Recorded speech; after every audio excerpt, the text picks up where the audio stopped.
amazing. That made my week.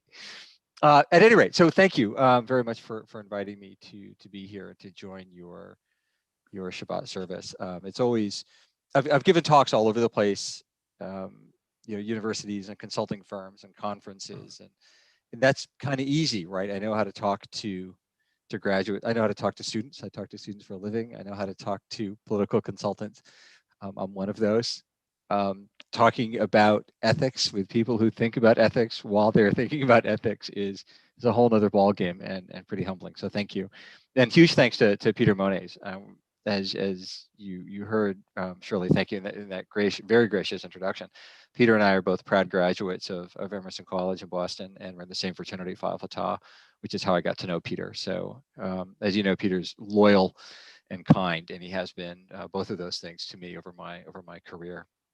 As you heard, I run something called the Project on Ethics in Political Communication at GW, where I've got some really bright students and some really terrific colleagues, and we talk about, among other things, how to run campaigns, how language and rhetoric works in campaigns, but also the ethics of campaigns. So before I get into the meat of the conversation, I want to tell you a bit about the project, make some general observations, and then really talk briefly with some highlights that I think are worth considering, and then hopefully have a bit of a discussion. I launched the project on ethics in political communication in March of 2019 to promote the study, teaching, and practice of political communication ethics. I hate the phrase now more than ever, because by the time you hear it, it's moments after I've said it, which is after I've thought it, which means it's always just then more than ever, or things are always getting worse. Now more than ever, oh, now more than ever, oh, now more. That said, there does seem to be some urgency to the moment. One of the things we do at the project is we're trying to get students and faculty to really think about the ethics of campaigning. If any of you studied journalism, law, business, public relations, medicine, any number of fields, you came across ethics. You had to take a class, there are books, there are journals, there are conferences, there's an infrastructure. That's really not the case for political communication. More and more schools are offering undergraduate and graduate degrees in political communication. You can take classes in speech writing and digital advocacy and campaign history and campaigning almost anywhere. And yet, as far as I know, there is precisely one university that teaches one class regularly on political communication ethics. And that's GW, where I teach. And I started the class. And as you heard in my bio, part of my history is lobbying for America's Funniest Home Videos. I am not sure I should be the guy leading this charge. And yet here we are. So what I'm trying to do is just make this a thing, right? We're producing content. We have talks. Peter Moniz attended one last week. I moderated a conversation between a Biden and Clinton media advisor, a senior advisor to the Lincoln Project, and a graduate student. We've had speech. We had another conversation over the summer with a philosopher and a candidate. We have a 5-question series on our website where we ask political practitioners, the press, students, others, the same 5 questions about ethics and put their answers up. We have text chat conversations. We've written for publications, political publications like The Hill, which covers politics. There's a publication called Campaigns and Elections, which unsurprisingly writes about campaigns and elections. They've talked a lot about ethics. As I said, have spoken around the country a lot. And last summer, Roman and Littlefield, they mostly publish textbooks. If any of you have kids in college, or if you've recently been to college, I'm sure I know the rabbi knows them. You've given lots and lots of money to Roman and Littlefield. When I started to teach the class on ethics, I went to Google, right? Type political communication ethics syllabus. Nothing came up, which was troubling. So I went to Amazon, right? Because they publish it, and I typed political communication ethics. The most recent book was published, I think, in 2000. And it was all academic speak. It hadn't been translated into real people talk. And so this book from Roman and Littlefield is really the first of its kind. Half the chapters are from academics, writing about everything from the pre-Socratics up through Machiavelli to speech writing and digital politics. And half the chapters are from practitioners. a Democrat and a Republican writing about lobbying together, an opposition researcher, a speechwriter, a digital strategist. So we're really trying to get the word out, and talking to organizations like yours, to groups like yours, is a critical piece of that. So that's what we're doing. You can follow us on Twitter at Polycom Ethics. And if you Google political communication ethics, I'm an alarming number of the results. So you'll be able to find it. So that's the history. That's what we're doing. A couple of observations. It feels like a really awful campaign year, and it really was. I've been doing this for a long time, and this was just, are you kidding me, bad. But let's not mistake American politics for, you know, rainbows and puppies until Twitter and Donald Trump, when the wheels came off. In Federalist One, before he was a song and dance man, Alexander Hamilton had a pretty good run as a political philosopher and a politician. And I'm just assuming all of you are laughing at that. I can't really tell. We're just going to assume we're going with that. In Federalist One, Hamilton wrote, and this is incredibly apropos of our moment, wrote that ambition, avarice, personal animosity, party opposition, and many more other motives not more laudable than these are apt to operate as well upon those who support as those who oppose the right side of a question. To judge from the conduct of the opposite parties, we shall be led to conclude that they will mutually hope to evince the justness of their opinions and to increase their number of their converts by the loudness of their declamations and the bitterness of their invectives. So Hamilton railed against this stuff.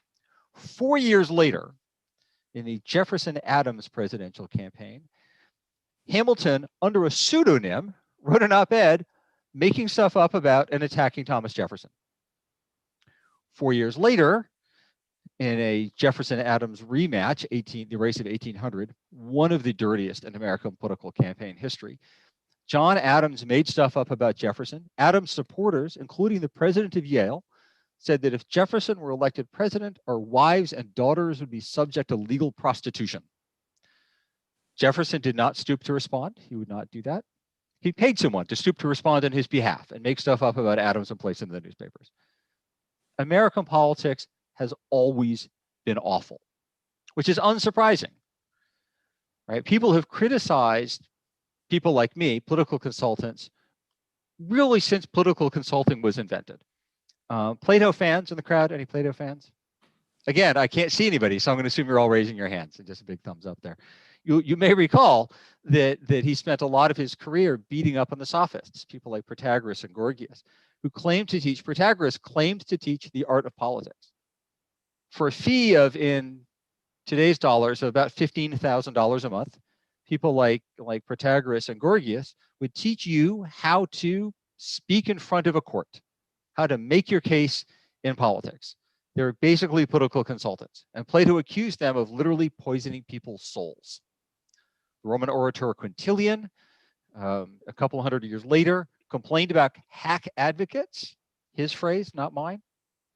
More recently, George Orwell, in Politics and the English Language, wrote that in 1946, wrote that in our time, it is broadly true that political writing is bad writing, that the political language is in defense of the indefensible, and it is meant to give solidity to pure wind. So we've been complaining about this for a long, long time. That is not to say that, like, so don't worry about it, right? It's are you kidding me awful, and I want to get to that in a second. But first observation is this isn't new. We've seen this movie before. The second observation is that ethics are not clear cut, right? And I don't have an answer. One of the things I like about your tradition and reading your website and some of the stuff that Peter has sent me is really a commitment to humility, right? That we might not know. I routinely tell my students that if we were all at Georgetown University, the Jesuit school down the block from us, it would be easy. We would debate all semester, and in the end, the Jesuits would win. We're not. We're at GW, which is not a Jesuit institution. The Jesuits might be wrong, so we're going to have to argue it out, right? But even then, like, don't lie. Got it. That's not so tricky, right? Don't make stuff up. Got it. But that's not where the problem lies, right? We know you shouldn't lie. And I have to tell you, I've done this for a while, and the opportunities for real profound graft don't come along that often.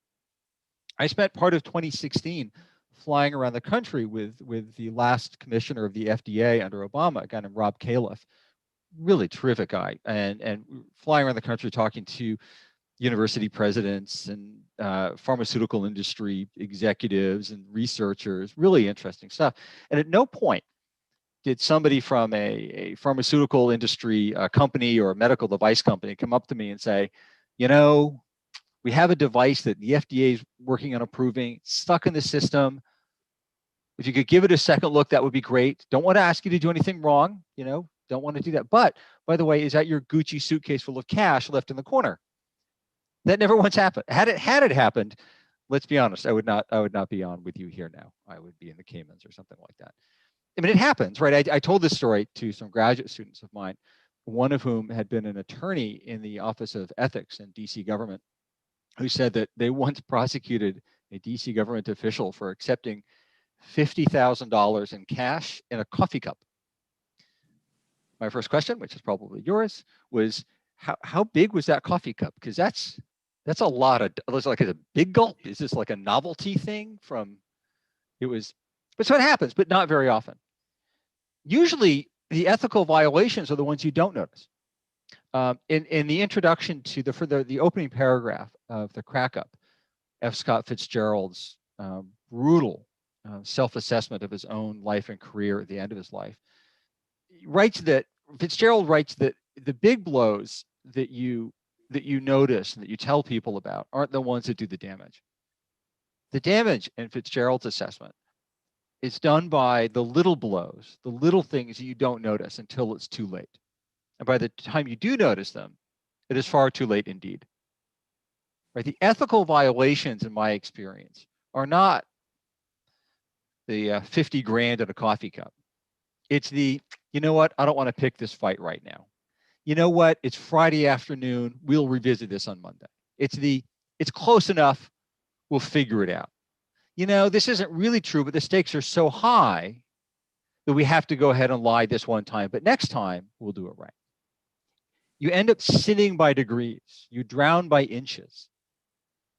And that's the kind of ethical considerations that I encourage my students and all of you to think about as well, because you and your congregation are so committed to social justice and to moving the Democratic Party in the boroughs to the left, right? You're actively engaged in issue advocacy and social justice and in electoral politics.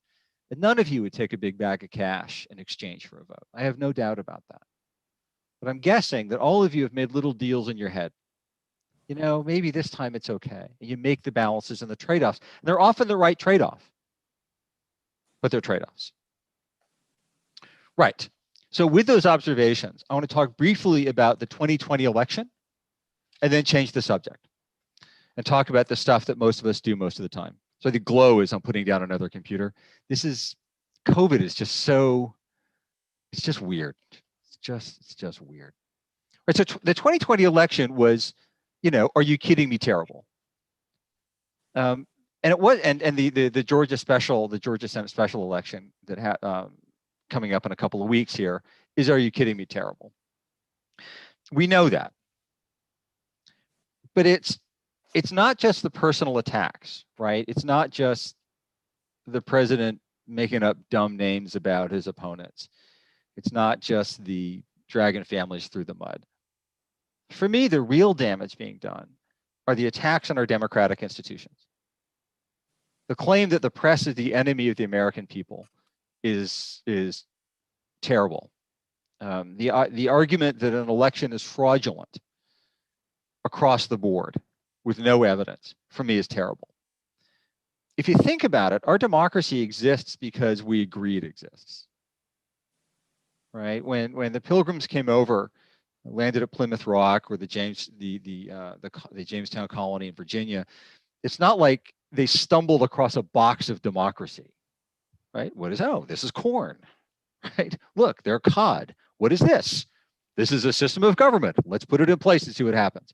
They talked about it. They argued about it. They made deals.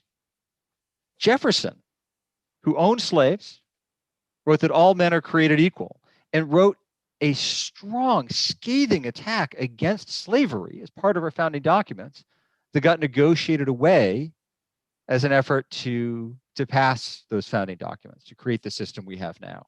Our system exists because we argue about it and we value its existence. Peter Wenner, who's a conservative commentator, he worked in both Bush administrations and in the Reagan administration in very senior roles, wrote that democracy requires that we honor the culture of words. One of my concerns is that we, in attacking that culture and attacking our democracy, we are undermining the faith in that democracy. And that to me is wrong, right? Our democracy is flawed. I know that. Jefferson owned slaves. That matters, right? But Danielle Allen, who's a scholar at Harvard, who Rabbi does an amazing job of translating academic speak into real people talk, and is considering a run for governor, actually, of Massachusetts, had a piece in the Atlantic magazine recently. Then the October issue of the Atlantic, which many of you may have seen, was basically Twitter doom scrolling, but the print edition. Professor Allen wrote that for her, she opened her piece by asking the rhetorical question: how can a descendant of someone who was enslaved be such a strong advocate for our American democracy? And she suggested that she compared it to mucking out the stables and finding a diamond. You polish the diamond, you keep it. You don't throw it away because of where it was found. For me, we have an obligation to do that as advocates. We have an obligation, in the words of Richard Rorty, in achieving our country, to be loyal to a dream country rather than the one we wake up in every morning.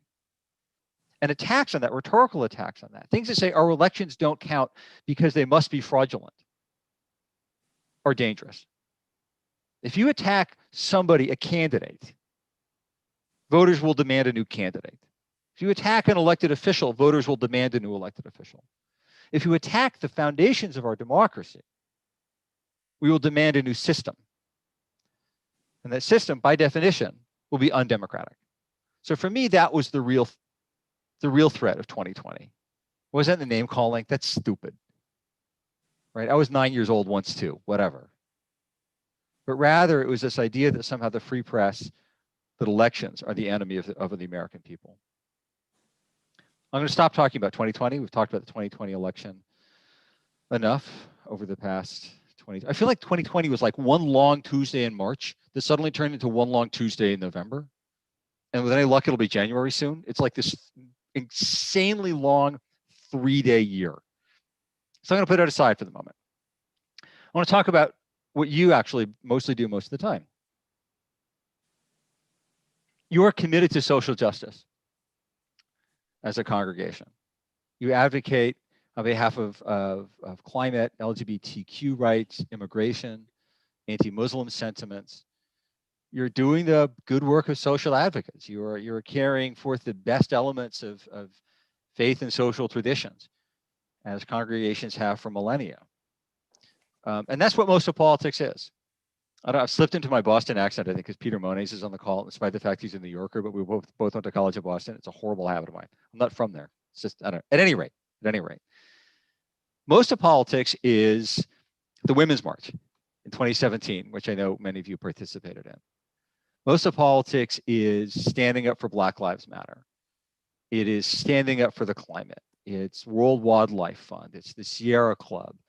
It's those causes that you hold so dear and on which you hold and into which you put so much effort and energy. And I would suggest that all of those causes are ethically loaded. And it's not that you're doing anything wrong. I do these too. I make this house was paid for by those causes, largely. So I'm fully invested in it.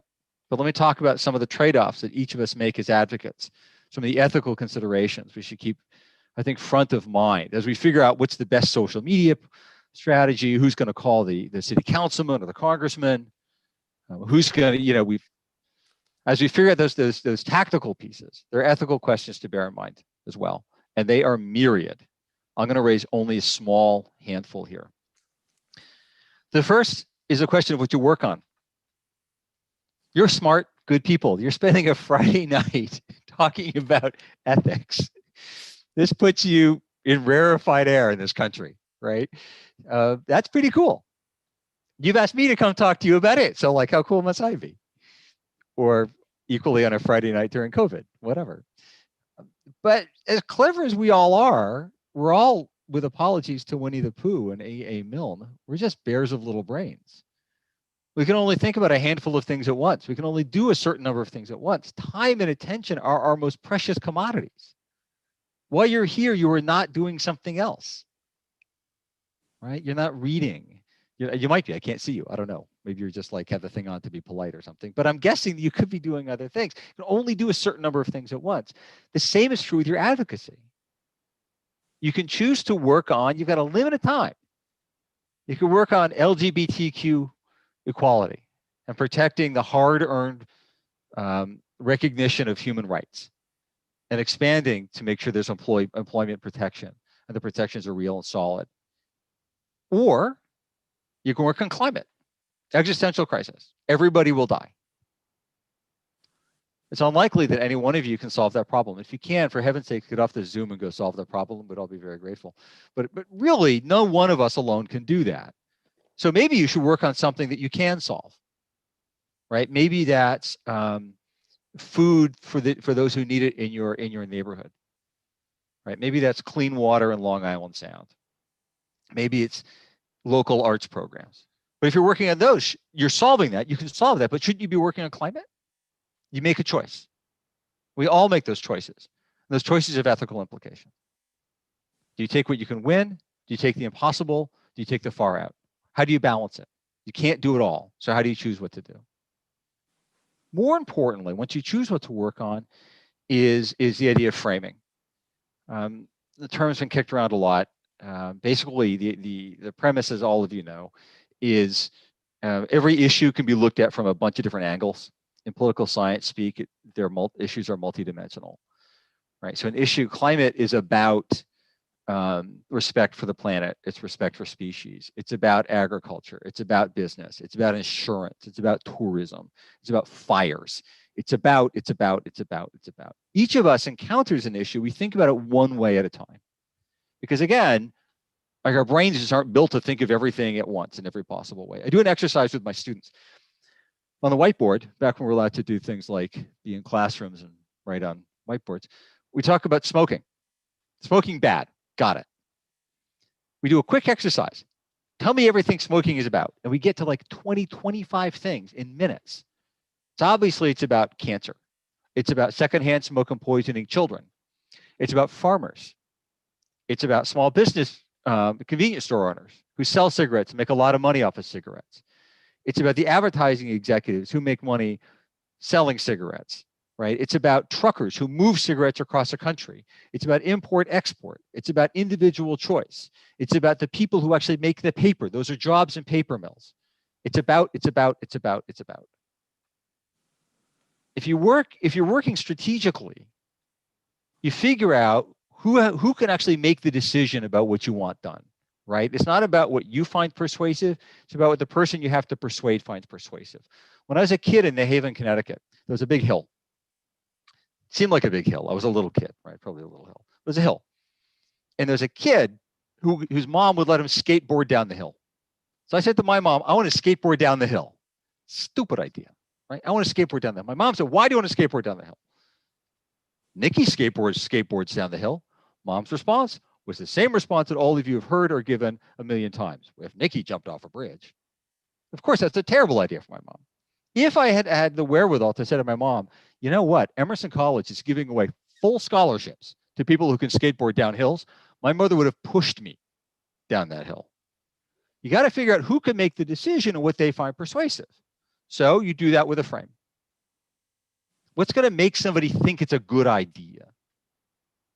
Right? An example given by a friend who runs, she's really the top strategic communications person I know on the political left, said a number of years ago, she was approached by a group fighting the expansion of a runway at San Francisco International Airport. They wanted to expand the runway to bring in more planes and more people. Airport was full, economic development, got to build a runway. And there are environmentalists who are concerned, if we build the runway, an endangered frog could be decimated. My friend said, okay, frog, got it. What else you got? No, no, no, it's the frog. My friend said, I got to tell you, if we go to the city council or the mayor or the governor and say you can't expand the runway because of a frog, you're going to lose. What else you got? They thought about it. If you bring in more people and more planes, you bring in more traffic. People are leaving the airport, people are coming to the airport, they're delivering stuff to the airport, or they're working at the airport.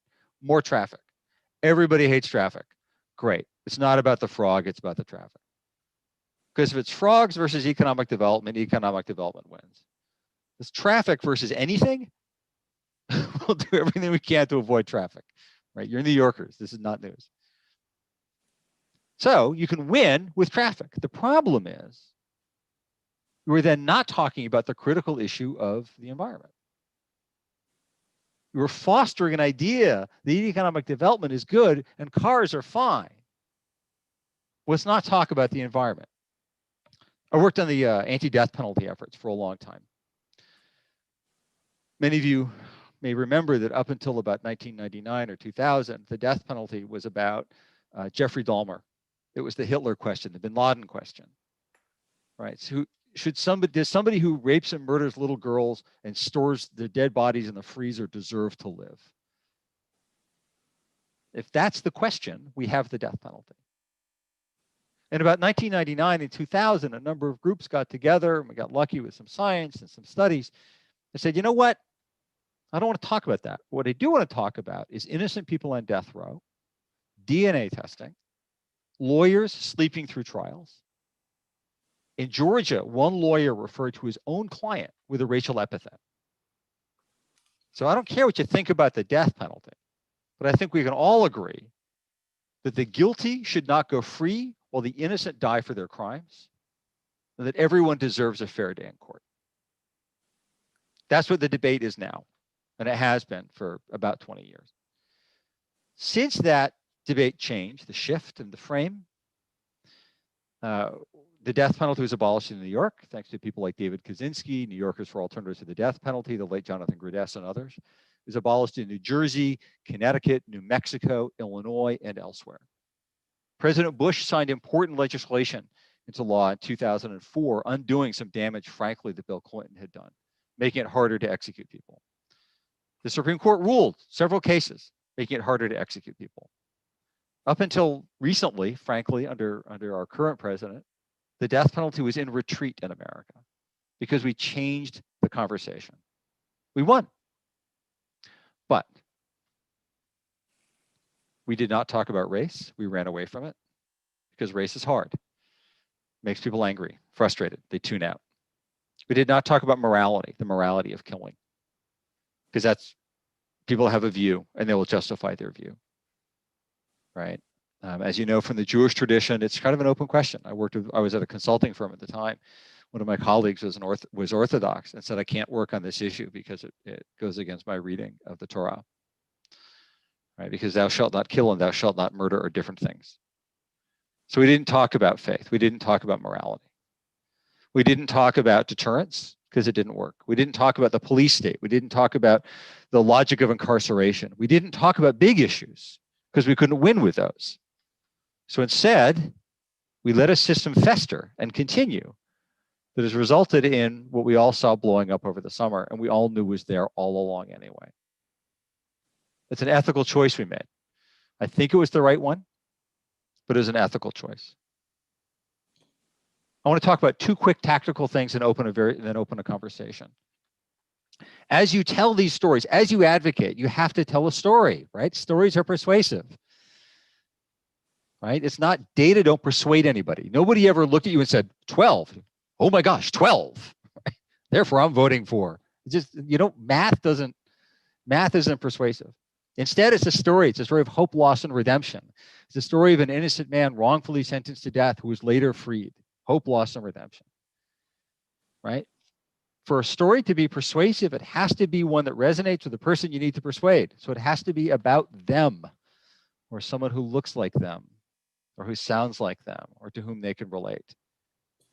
It might work, but it reinforces that stories about people like them are okay, but the stories about people who don't look like them maybe who don't speak their language, who read the Quran rather than the Torah, who have no, whose faith tradition isn't necessarily tied to a deity. It means if you're brown or you're black, maybe you don't count because that story's left out. Further, when we tell the stories, people like me, I'm a consultant, I'm a middle-aged white guy. So I'm now telling somebody else's story, somebody else's life as a prop to help pass legislation that may help them. But really, I don't care about them as a person. What I want is, I need the tool, I need the prop, I need the song. The second is pictures. You know, we all look at the pictures, right? You have to have big graphics and it resonates, right? You look at somebody's eyes, right? There's a reason the World Wildlife Fund uses polar bears. They're adorable, terrifying, but they're kind of adorable, right? If you want an image to resonate with charismatic megafauna, right? I'm just waiting for that on a t-shirt is what I want. Raise a ton of money off charismatic megafauna. If you want something to resonate with the decision maker, the person in the picture has to look like somebody that they feel sympathy for, or they're tied to, or they're connected to. And a lot of folks look like them who you want to help, but many do not. Right? Little girls are more compelling than little boys. Teenage boys, scary, leave them out, especially if they're black or they're brown. That will turn people off. So does that mean you only say it's okay to help girls and that all boys are scary? Do you reinforce that awful stereotype? Do you reinforce the racism? But you win. But if you take it on full on and you say, you know what? This is who I want to help. I'm going to find somebody who's the least compelling person to you, who I think is most representative of the topic, who's most at risk, but who has nothing at all like the person who has to make up their mind. You put their picture out, you might make your point, but you're going to lose. So what do? Do you add more people to the picture? Do you say the win is worth it? These are the ethical choices we make all the time, often without thinking. And these aren't the ethical choices when you're running for office. These are the ethical choices you make as you advocate. As you as a congregation, as individuals, advocate for women's rights, for human rights, for immigration, for climate. Right? The frame, the topic, the story, the picture are ethical trade-offs, and they're hard. The best chapter in the book I edited isn't the one I wrote. Mine is like the third or fourth best, probably. But it's by a woman named Elisa Massimino. Elisa was the president of Human Rights First for a number of years. A terrific, terrific organization. She's now the Drinan chair at Georgetown University and advises the Center for American Progress. Elisa writes about framing and agenda setting and fundraising and all the trade-offs she made as an advocate for things like closing Guantanamo Bay, stopping torture, stopping ghost ships and secret detentions, increasing visas for people fleeing persecution, fleeing violence. And she said that if you don't wake up in the middle of the night in a cold sweat, worried that you're not making the right trade-offs, you're probably not in a game. So my request to you, before we move to a discussion that will inevitably be too short now, but hopefully we can continue by email or calls or whatever.